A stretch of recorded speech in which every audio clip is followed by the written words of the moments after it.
Vocês gostam de Fórmula 1? Eu gosto. 200, 300 km por hora não é fácil não, hein? É brincadeira.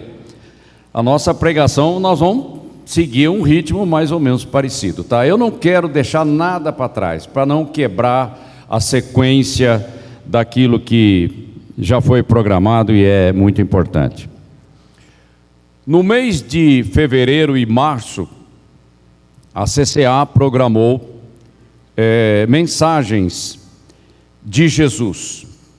E eu peço para Stefan liberar o primeiro slide. E durante o mês de fevereiro e março nós vamos estar falando acerca daquilo que Jesus disse ali no Sermão do Monte. Ok? Que todo mundo já conhece, está em Mateus capítulo 5. E se estender um pouquinho mais, capítulo 6 e capítulo 7 de Mateus, que é onde o assunto é mais explícito, tá bom? E nós vamos tratar das bem-aventuranças, são 8, ok? Porque a 9ª é uma repetição da 8ª. E depois Lucas fala alguma coisa ali no capítulo 6, a partir do versículo 20, mas muito pouco. Então é Mateus que torna o assunto um pouco mais extenso. Ok? Segundo slide. Espero que vocês estejam vendo. Foi assim que a igreja começou. Jesus fora do templo, falando aos seus discípulos, ali sentado numa pedra, no monte. Ok? Então, só recordando para a gente encaixar o nosso assunto. Nós temos ali a pregação de João Batista, do profeta João Batista: arrependei-vos e crede no Evangelho, porque é chegado o reino de Deus. Está ali em Mateus capítulo 3. Aí nós temos o batismo de Jesus. Ok? Depois, Jesus é levado para o deserto. E aí, Satanás vem com a sua tentação. Está ali em Mateus capítulo 4. E no momento da prisão do profeta João Batista, Jesus volta para Galiléia, para Nazaré. E depois ele vai para Cafarnaum. E é aí que acontece o assunto que vamos tratar hoje. E assim Jesus começa o seu ministério. E ele vocaciona os seus discípulos, os seus apóstolos.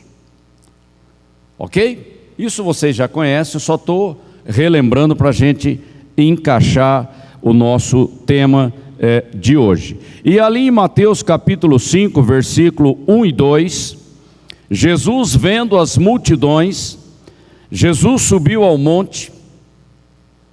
Gozado, né? Ele podia ir para o templo, ou podia ir para a sinagoga, não, ele foi para o monte. E se assentou. Seus discípulos aproximaram-se dele, e ele começou a ensiná-los. Ensino, formação, discipulado. Você está preparando apóstolos para o ministério, e é um ministério de poder.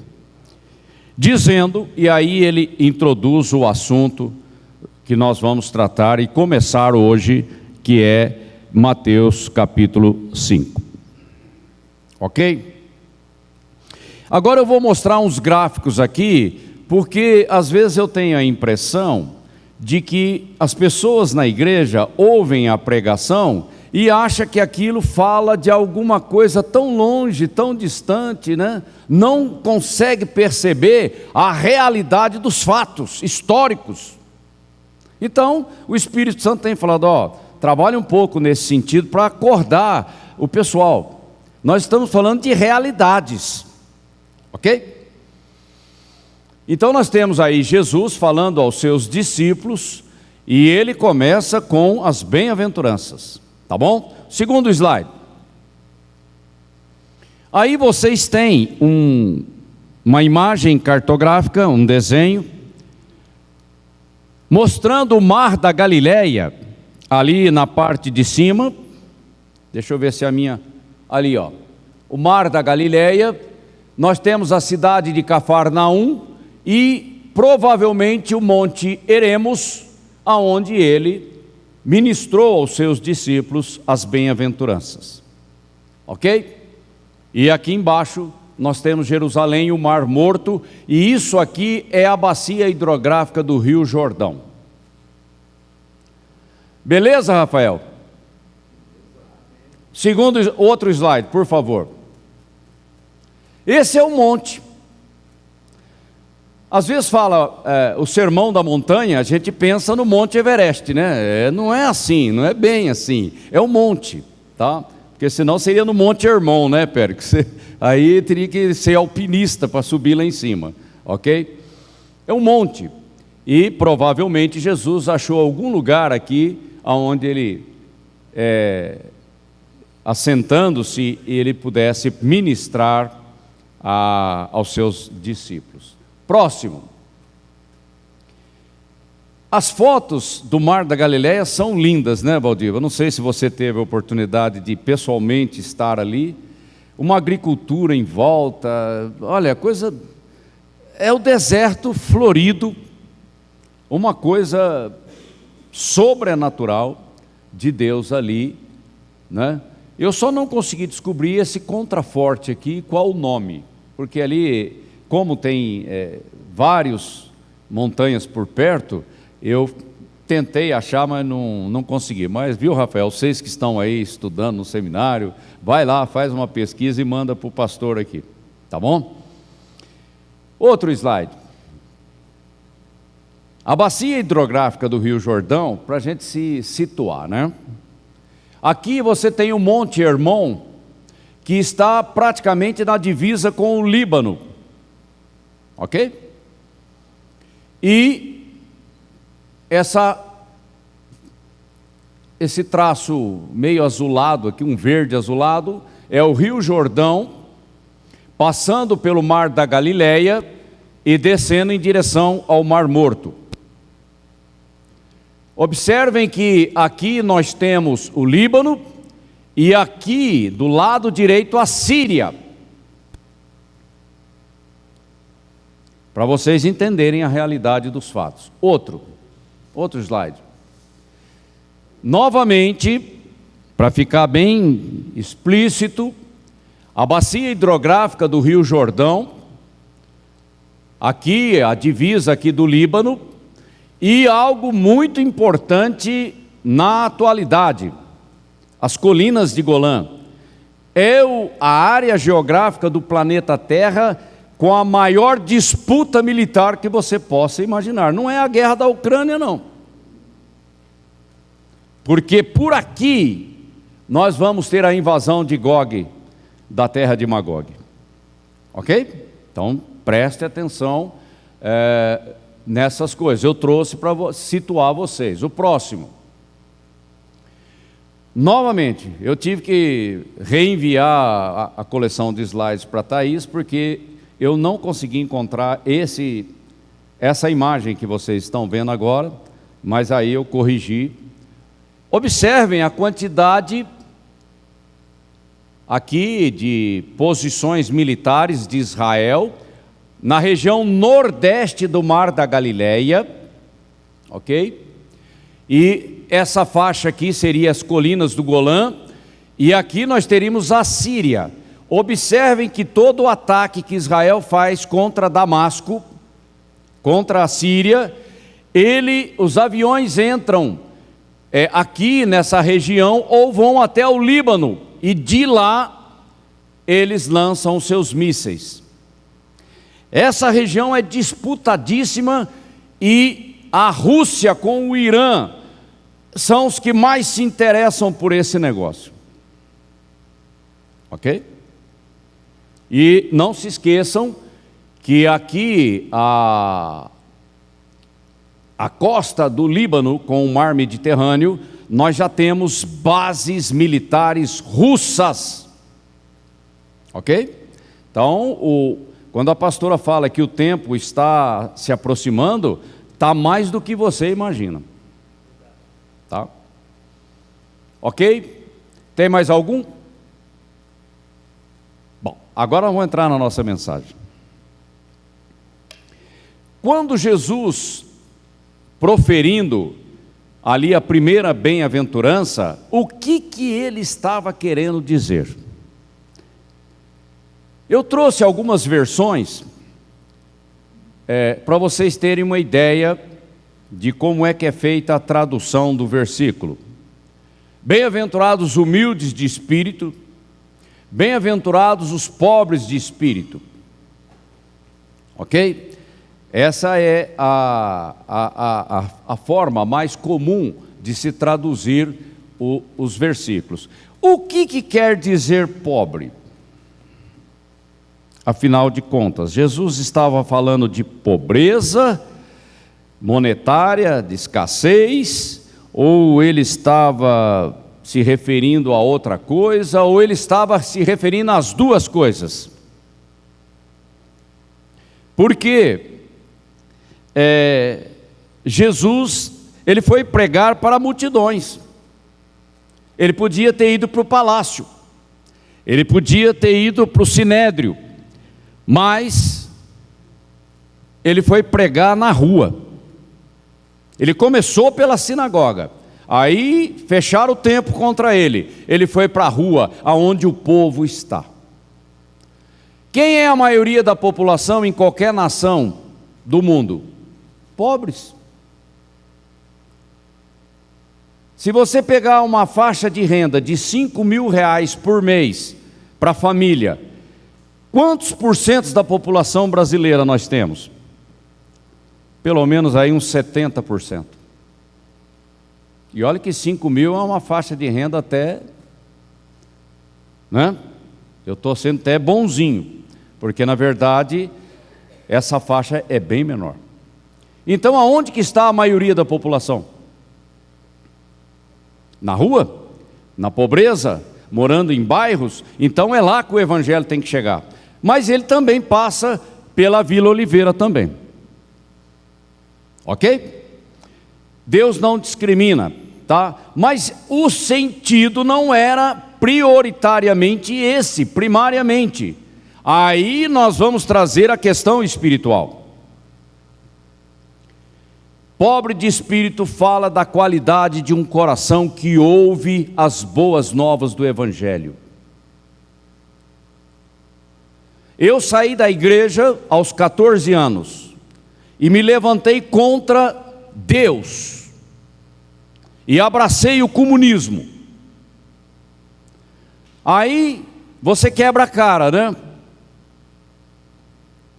E aí, pelas consequências do pecado, você se volta para Deus.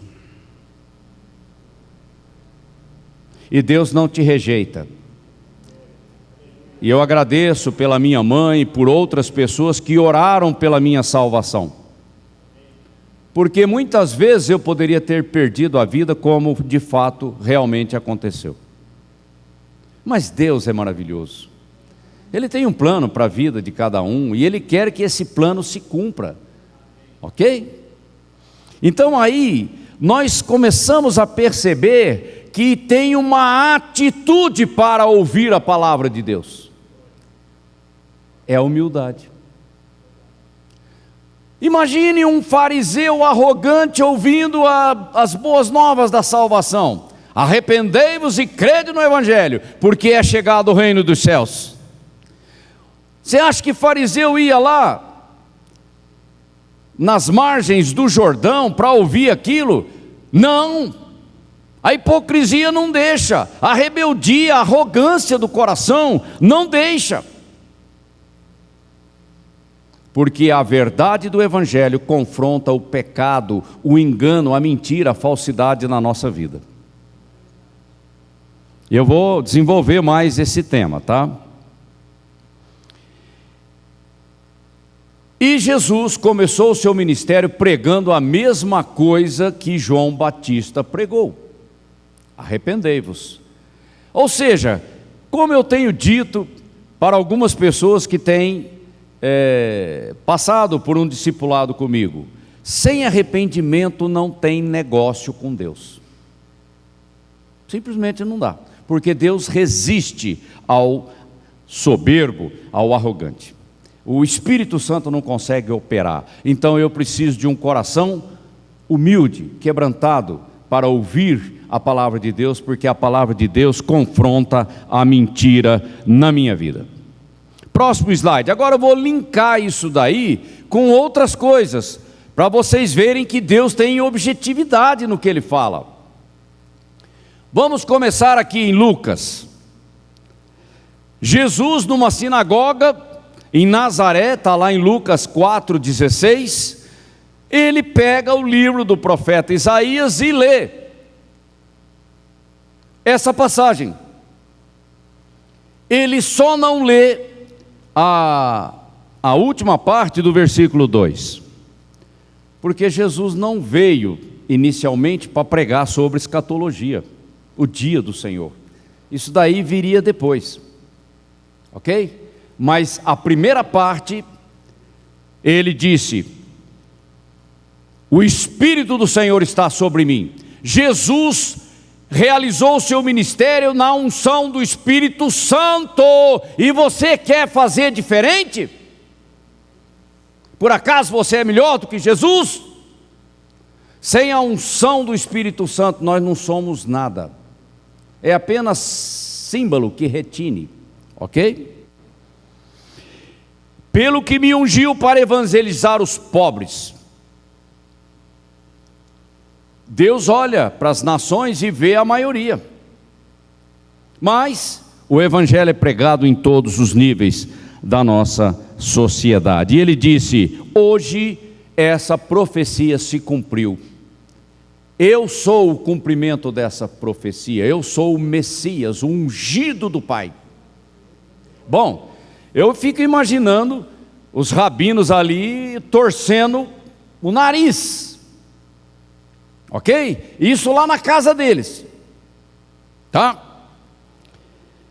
Mas tem um versículo chave para a gente entender o que quer dizer pobre de espírito, que é Mateus capítulo 11, versículos 5 e 6.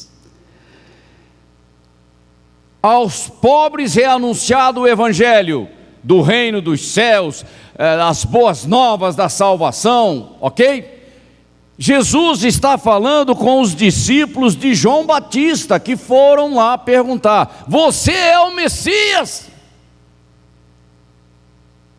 Porque quebrou um pouco o paradigma, a expectativa deles, ok?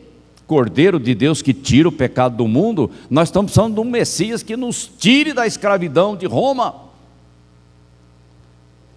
E aí ele diz, e é aqui que está a chave: bem-aventurado aquele que não se escandaliza de mim e da minha pregação. Escandalizar fala de soberba, de arrogância, de religiosidade, de dureza de coração, de cegueira espiritual, cabeça dura, obstinado. A semente da palavra, ela precisa cair num coração quebrantado. E coração quebrantado é condição de humildade. Aprendei de mim, que sou manso e humilde de coração. Ok? Próximo slide. Outro link. O vínculo semântico é aquela ligação de sentido, de significado. Nós estamos linkando com Mateus 5:3. Novamente, Lucas 12. Aí ele falando do rico que acumula riquezas. E ele diz: olha, é melhor entesourar para Deus, porque as riquezas do mundo são perecíveis. O que adianta você ser rico, ter tudo, ter muito dinheiro, e Deus não está na tua vida? E uma das coisas que reforça a nossa arrogância é o dinheiro. não é? Mas o pobre também é arrogante. E ele diz: não adianta nada você ganhar tanto dinheiro e se esquecer do teu Deus. Você não vai a lugar algum. E se você continuar nessa trilha, você vai acabar no inferno.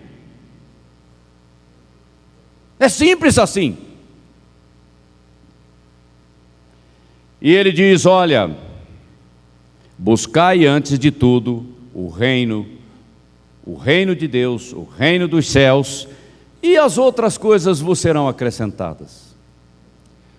De que adianta eu, na minha ignorância, dizer: olha, quando eu tiver dinheiro, quando eu tiver emprego, quando eu não tiver mais dívida, então eu vou servir a Deus. Que coisa mais mentirosa! Sirva a Deus agora, quando você não tem nada. Quando a crise está sobre você, é agora que você tem que mostrar a sua fé. Tem que ir pela fé. Ok? O próximo, outro link, rapidamente. Aí agora Mateus 3. Jesus pregando a mesma coisa. Arrependei-vos, porque está próximo o reino dos céus. Produzi, pois, frutos dignos de arrependimento. João Batista pregando isso e Jesus pregando a mesma coisa. E João fala: já o machado já está posto na raiz. Ou seja, o Cordeiro de Deus entrou na história do homem para salvar o mundo, mas ele também representa a divisão, trigo e joio. Por quê? Porque quando Jesus me confronta, eu tenho que fazer uma escolha. E a hipocrisia religiosa, a minha soberba, a minha arrogância, ela tem que cair por terra. Machado significa que Jesus vai voltar, e ele vem como machado. A primeira vez ele veio como cordeiro, por isso que ele não quis falar do segundo versículo ali de Isaías, porque não era o momento. Outro link, Mateus 4. Aí a luz resplandeceu, a esperança na vida daqueles que estavam perdidos, mesmo com toda a religiosidade. A luz é Cristo. Mas o Senhor Jesus, Ele sabe o que é missão. Imediatamente Ele escolhe os apóstolos e Ele diz: venham comigo e eu os farei pescadores de gente, de pessoas, de homens. Evangelismo, missão, grande comissão, ganhar vidas, arrebatar vidas da condenação do inferno. Essa é a nossa missão. A luz brilha para romper com as trevas. Ok? E quem dá continuidade ao ministério de Cristo na terra? Nós, você, eu. Não olha para a pastora Valdiva não, olha para você. Cada um de nós tem responsabilidade diante do Senhor em função do seu chamado. Outro link aí com João 3, que todo mundo conhece. Jesus é a salvação do mundo, porque o mundo jaz no maligno e já está destinado a juízo. Ok? E Ele veio para pagar o preço da nossa redenção. E eu sou condenado quando arrogantemente eu recuso a proclamação das boas novas, porque Deus está oferecendo a salvação a mim como um presente, como um dom, o dom da graça, e eu simplesmente viro as costas, porque eu sou um ignorante. Eu fiz isso muito tempo na minha vida. Mas você não precisa apanhar para quebrar a dureza do teu coração. Arrependa-se. Bota o joelho no chão, bota a boca no pó. Reconheça que você está desesperadamente necessitado da graça. Não é?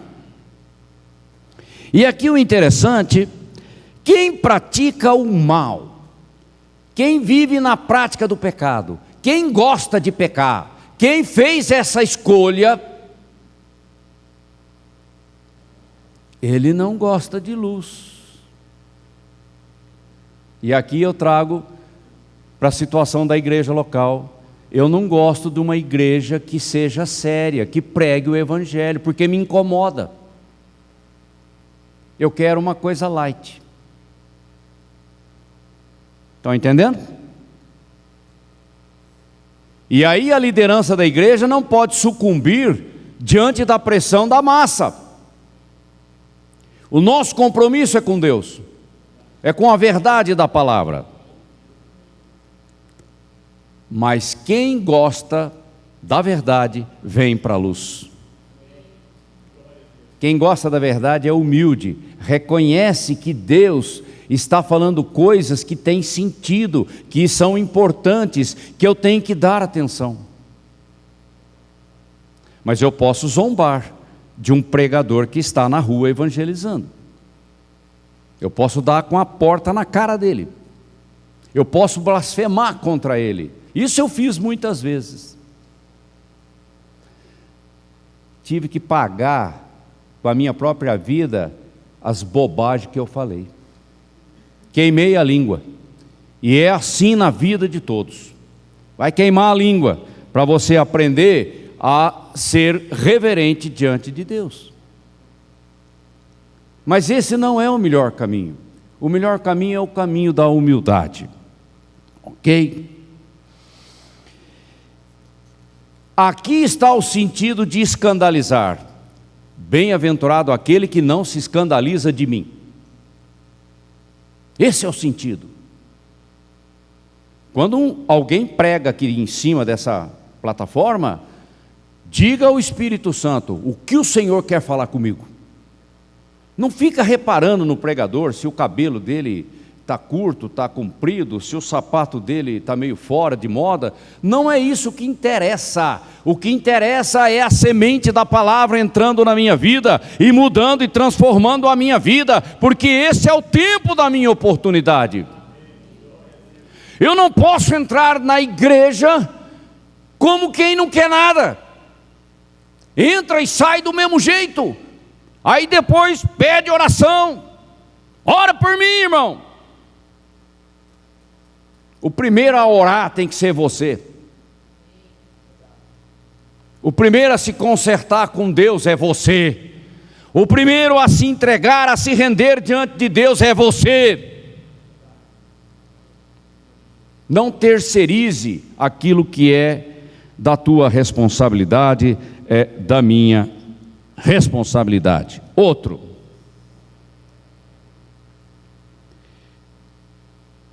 Só amarrando o vínculo semântico das coisas que nós estamos tratando. Ninguém pode vir a mim, a menos que o Pai que me enviou o atraia. O que é atrair? Cordas de amor. Deus nos atrai pelo seu amor, pela sua bondade, pela sua misericórdia. Não é querer inventar, viu, Rafael, uma teologia calvinista e pegar essa palavra atrai e começar a falar o que Deus não disse. Ok?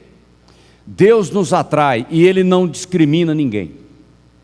Seja você alguém da favela, seja você da classe média, da elite, não interessa, Deus está trabalhando o tempo todo para atrair o teu coração para a verdade do Evangelho. E a dispensação da igreja é a dispensação do Espírito Santo. E nós temos que ter temor no coração. pelo trabalho do Espírito Santo. Cuidado, blasfemar contra o Espírito, porque sem ele você não chega a lugar algum. Cuidado. E é o Espírito Santo que nos convence do pecado, da justiça de Deus e do juízo de Deus. Se o Espírito Santo não trabalhar na vida do teu marido, da tua esposa, do teu filho, quem que vai trabalhar? Agora você tem que regar isso em oração, em intercessão, em guerra espiritual, e você tem a obrigação, a responsabilidade de dar um bom testemunho, porque senão o seu testemunho vira o contrário daquilo que você quer. A santidade que eu quero para a vida do meu filho começa por mim. Eu tenho que dar testemunho para ter autoridade para clamar diante de Deus. Outro slide.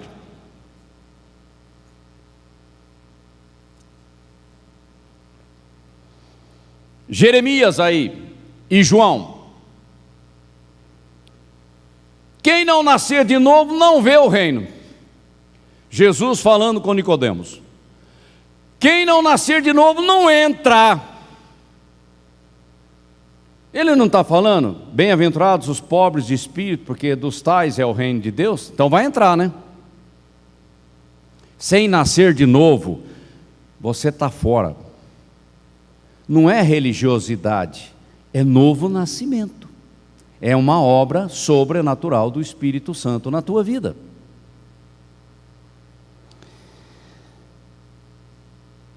Mas nós temos a obrigação de dar uma resposta. Olha a resposta que Jeremias registrou. Vocês, porém, respondem: não é esse o caminho que queremos seguir. Eu quero cerveja, eu quero farra, eu quero viver na fornicação, eu quero usar droga. Não tenho tempo para ir para a igreja, eu preciso ganhar dinheiro. E assim vai. E assim vai. E vai de mal a pior. Eu tenho que responder à pregação do Evangelho. É responsabilidade minha. E o tempo da minha oportunidade, eu não sei quanto tempo vai durar.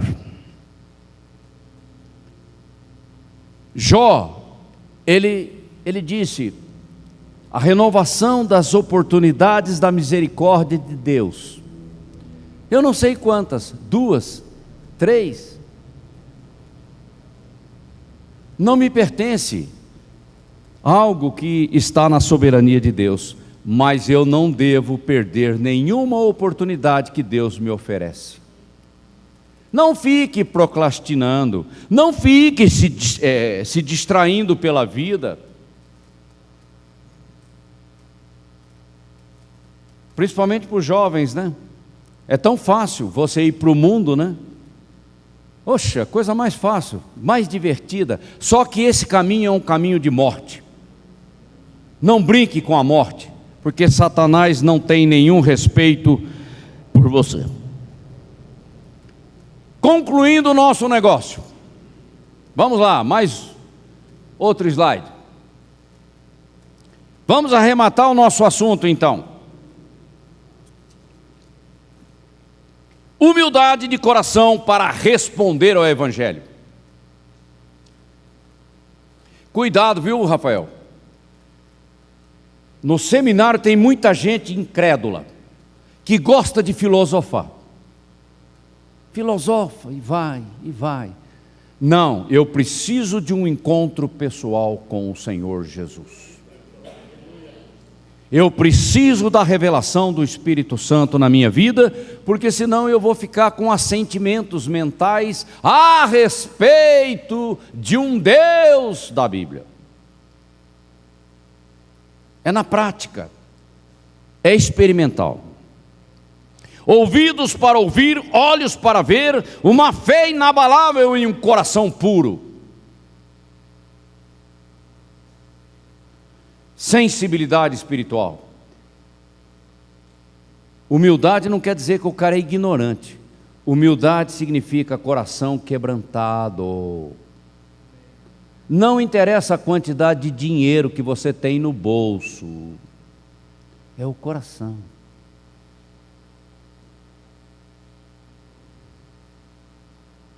Reino construído a partir de dentro.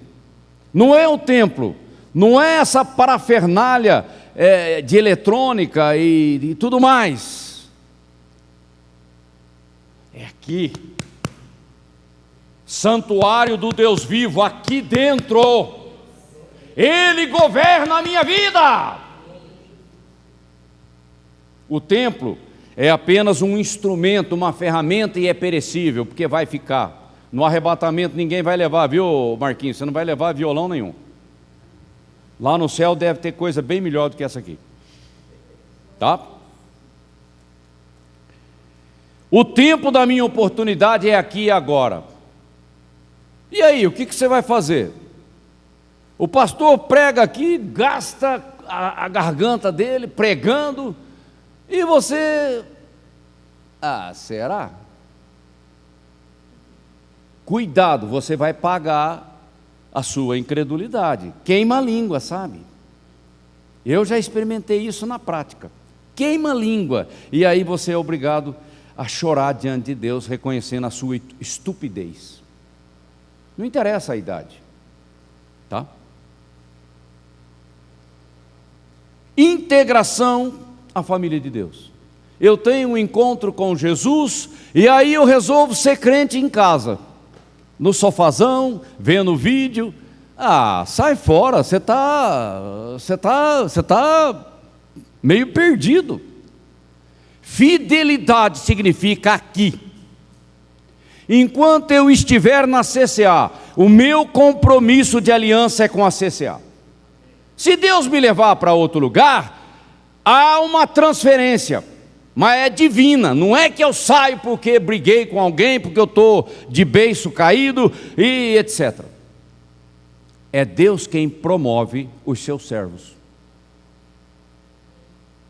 Ok? Então, o nosso compromisso começa com a igreja local. Porque como você vai ter compromisso com o corpo de Cristo se você não consegue amar o Adão, o Alexandre que você está vendo?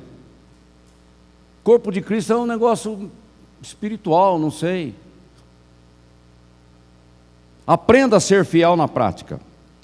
Compromisso com uma vida santificada. Agora é hora de limpeza, santificação progressiva na nossa vida. Vai tirando os carrapichos, aquilo que é feno, aquilo que é palha, aquilo que não agrada a Deus. Está na hora de jogar no lixo. Quem é que trouxe o lixo para dentro da tua vida? Foi você.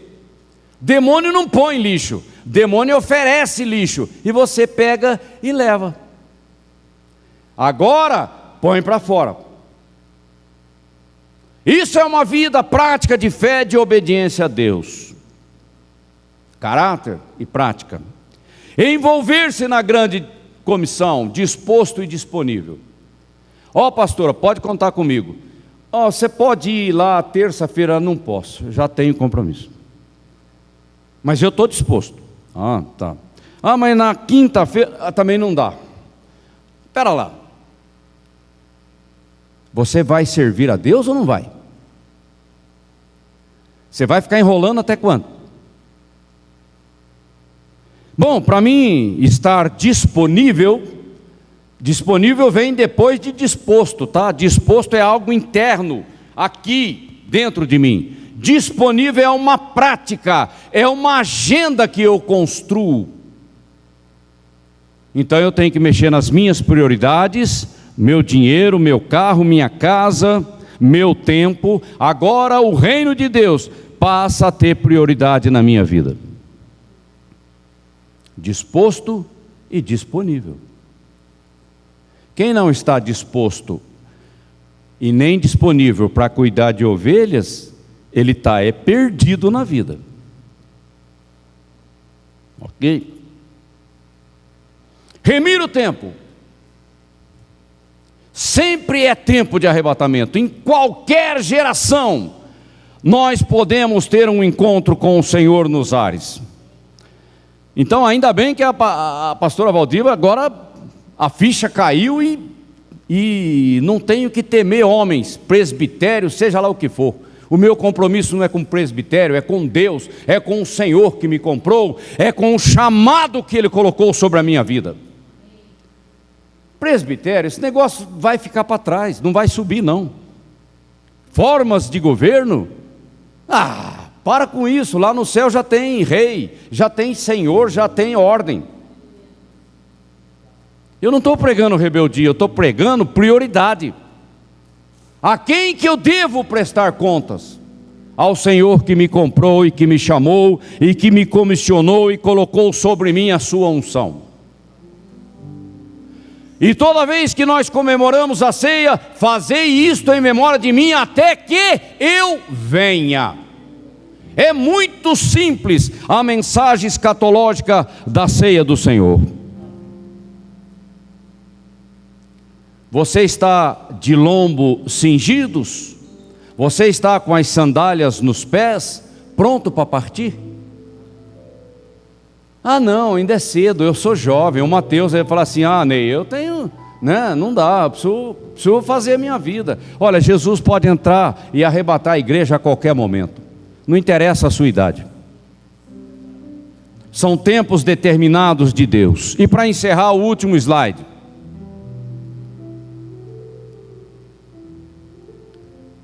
Jesus falando de estar preparado, ele já começa pregando o evangelho, ele já começa o seu ministério, já falando da sua vinda. Mas que doideira é essa? Nem começou, já está falando da vinda. Para você ver como Deus trabalha as coisas espirituais. Porque Jesus olha o todo, não a parte. E Pedro falou: isso é para a gente ou é para todos? Como é que é esse negócio de estar preparado, de estar pronto? Nós estamos esperando um rei para mudar a história de Israel. Aí você fala: fiquem preparados. Mas preparado para quê? Jesus sabia do que estava falando. E aí, para concluir a nossa ministração, no final ali do capítulo 12 de Lucas, e eu peço para você que se levante na presença de Deus. É você e Deus. Disse o Senhor, toma isso como Jesus falando com você nesta hora. É o Espírito Santo. Disse o Senhor da igreja: quem é, pois, o mordomo fiel e prudente, a quem o Senhor confiará os seus conservos, as suas ovelhas, para dar-lhes o sustento a seu tempo? Erga a tua mão direita para Deus e diga: eu, Senhor, eis-me aqui, usa-me a mim. Bem-aventurado aquele servo a quem o seu Senhor, quando vier, o achar fazendo exatamente isso. Verdadeiramente vos digo que lhe confiará todos os seus bens. Pai, em nome de Jesus, colocamos a nossa vida como canal, como vaso, nas tuas mãos. Humildemente, Senhor, nos apresentamos como barro. É barro, somos barro, mas é o barro trabalhado pela mão do oleiro, o Deus Todo-Poderoso.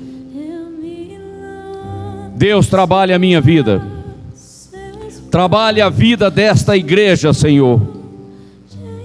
Aumenta o nível da nossa rendição, da nossa consagração a Ti, meu Deus. Sonda o nosso coração, prova-me, ó Deus, e vê se há algum caminho obscuro, embaraçado na minha vida. Ó Deus, venha com a tua mão poderosa trabalhando a minha liberdade em Cristo, trabalhando a minha santidade em Cristo. Ó Deus, eu abro o meu coração para a operação da graça, o poder sobrenatural do Espírito Santo na minha vida, trabalhando o barro da minha vida e trazendo honra e valor à minha vida. E eu quero, Senhor, estar ocupado na casa do Senhor. Eu quero estar ocupado na obra do ministério, nesta colheita do tempo do fim. Eu quero estar envolvido, integrado, ó Deus, no mover profético, poderoso do Espírito Santo nesses últimos dias. Senhor, eu quero ser um ganhador de almas, pescador de gente, pescador de homens. Pai, não é na minha competência, não é por causa do meu currículo, mas é pela obra poderosa do Espírito Santo sobre a minha vida, abrindo portas. Abra portas, abra portas, Senhor. Bota Satanás para correr. Oh meu Deus, abra portas para que eu evangelize, para que eu ganhe almas para ti e para que a minha vida não seja em vão. Eu te amo, Senhor. Diga para Ele: eu te amo. Eu te amo, Senhor. E sou grato a Ti pela minha salvação. Salvação que tem propósito. Salvação que me traz uma identidade nova de filho de Deus.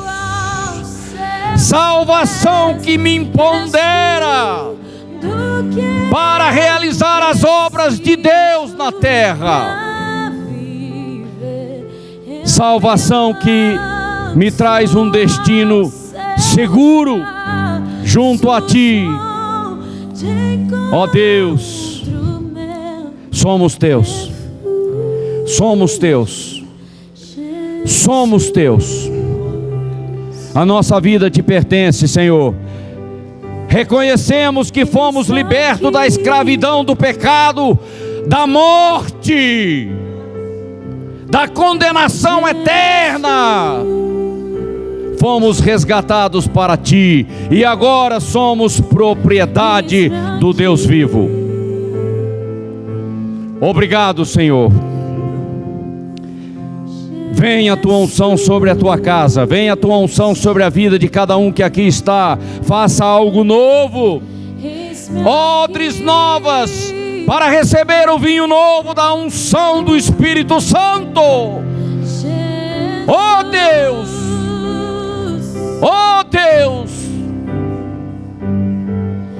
um coração novo, puro, para uma fé inabalável, para fazer a Tua obra enquanto é dia. Louvado e engrandecido seja o Teu santo nome. Ó Deus, não permita que eu me distraia pela vida, com os negócios dessa vida, e se esqueça do meu Deus. Não permita isso na minha vida. Traga correção quando for necessário, Senhor, na minha vida. Trabalha, Senhor, a minha vida.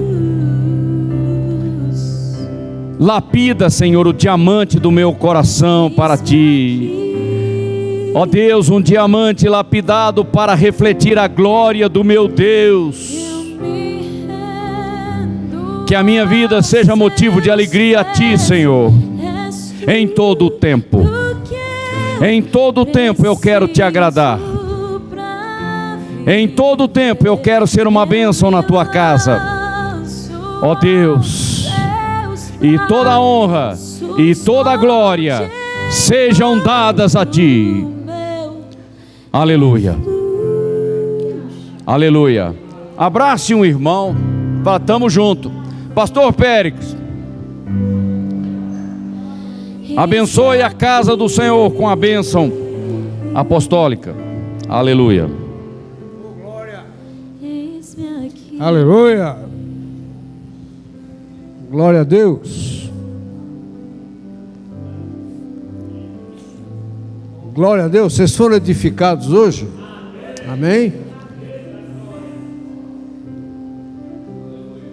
Que o amor de Deus, a graça de nosso Senhor Jesus Cristo, as doces consolações do Espírito Santo de Deus sejam abundantes sobre suas vidas, e que essa semana faça a diferença na vida de cada um de nós. Deus abençoe a todos. Amém.